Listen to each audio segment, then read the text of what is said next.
amigos, muy buenos días, espero que se encuentren bien. Hoy es jueves, es 13 de mayo y nos corresponde continuar con este proceso que hemos venido estudiando en historia sobre el Porfiriato y la Revolución Mexicana. Hoy entraremos precisamente al estudio de la Revolución en las páginas 94, 95 y 96 de nuestro libro de historia.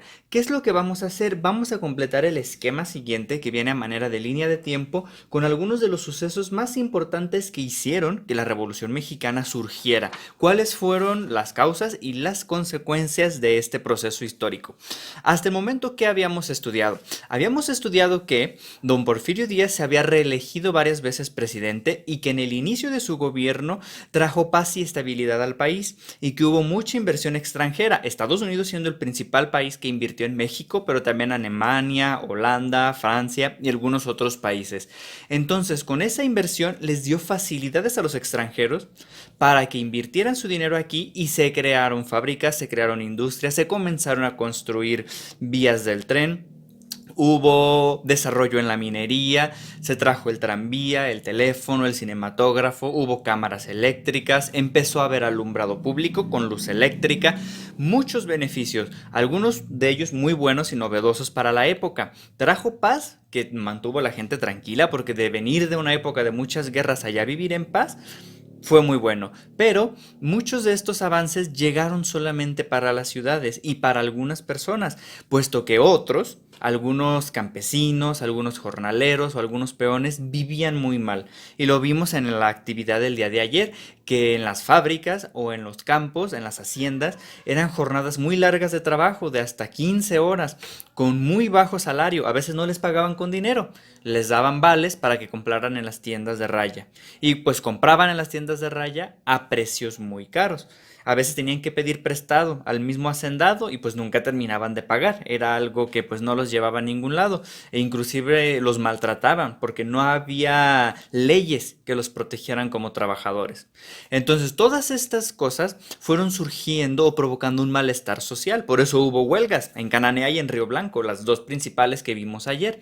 Entonces todo esto llegó a un momento en el que ya no era soportable, ya no era bueno, y entonces estalla la revolución. ¿Pero por qué?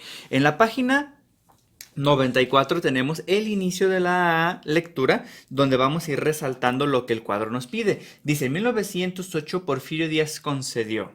Aquí lo encontramos, en 1908 Porfirio Díaz concedió y vamos a completar esta idea. Aquí está la idea principal.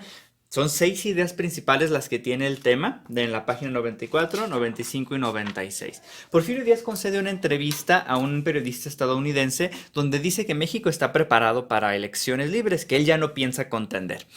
Aquí aparece a la escena Francisco I. Madero. Francisco I. Madero escribe un libro llamado La sucesión presidencial, él es Madero, y en ese libro él dice que hay que crear un partido político y lo crean y se llama Partido Nacional Antirreeleccionista para competir. Él quería ser presidente de la República para competir en las elecciones.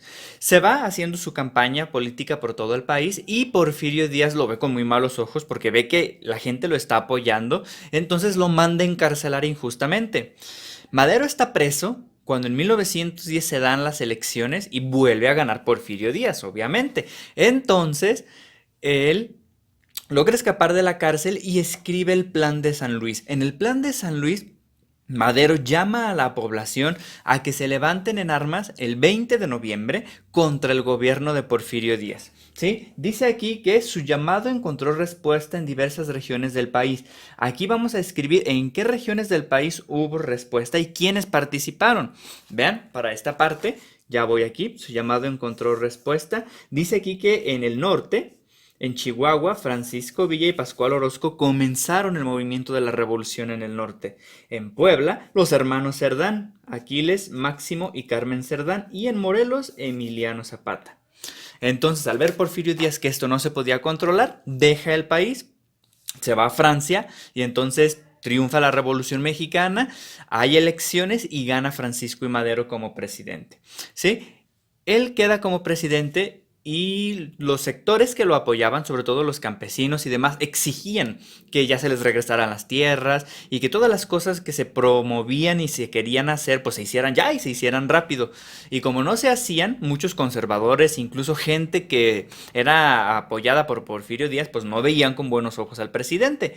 Entonces, un grupo de militares lo traicionan a Madero y al vicepresidente José María Pino Suárez y los apresan en el Palacio Nacional y los matan a Madero y al vicepresidente. Hay muchos disturbios en la ciudad durante 10 días, entonces a esta parte de la historia se le conoce como la decena trágica, porque durante esos 10 días hubo muchos muertos, incluyendo el presidente. Entonces, Victoriano Huerta, fíjense qué curioso, que había promovido todo esto, se autonombra presidente de la República. Él quería ser el presidente, pues ya Madero estaba muerto, pues yo soy el presidente. Pero Venustiano Carranza, que en ese momento era gobernador de Coahuila, dice, no, no lo vamos a dejar, él usurpó la presidencia, él no es el presidente.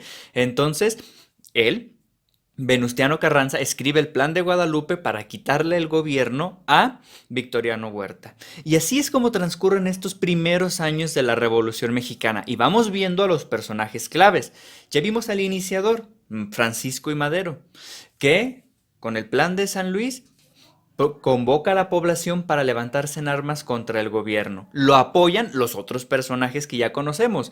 Francisco Villa, Pancho Villa en el norte, Pascual Orozco, Emiliano Zapata, Venustiano Carranza, y conforme avancemos en el tema vamos a conocer a los demás personajes históricos de esta época y qué fue lo que hicieron. México se había favorecido mucho con el gobierno de Porfirio Díaz, pero había mucha desigualdad y las cosas tenían que cambiar. Entonces ese cambio llega en 1910 cuando inicia la revolución. Los obreros querían mejores condiciones, querían leyes, entonces, ¿qué propusieron? Pues hay que elaborar otra constitución. Pero esa constitución es tema para otra clase. Hasta aquí lo dejamos. En 1913, ¿qué fue lo que pasó? Y con eso vamos a terminar esta pequeña línea de tiempo. Espero que les haya quedado claro. Este es todo el trabajo del día de hoy. Me mandan una foto de que ya lo tienen terminado. Cualquier duda, estoy a sus órdenes. Nos vemos pronto.